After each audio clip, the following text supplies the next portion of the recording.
Hello friends, Assalamu alaikum. Welcome to our new video.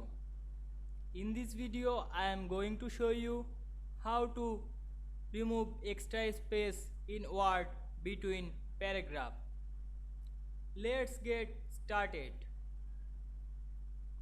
First we will open our Word document.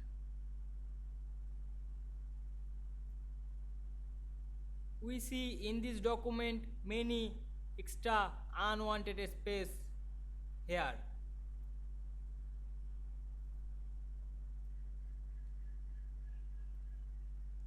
We want to delete or remove this space.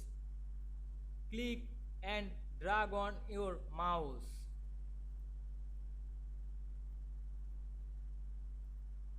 Then press on your keyboard backspace.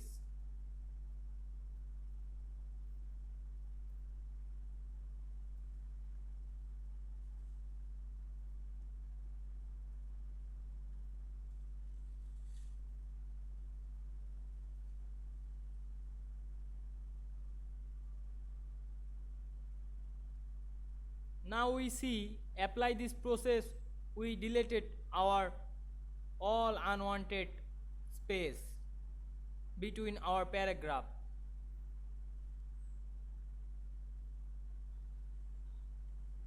If you like this video, please like, comment, share and subscribe my channel. Thanks for watching.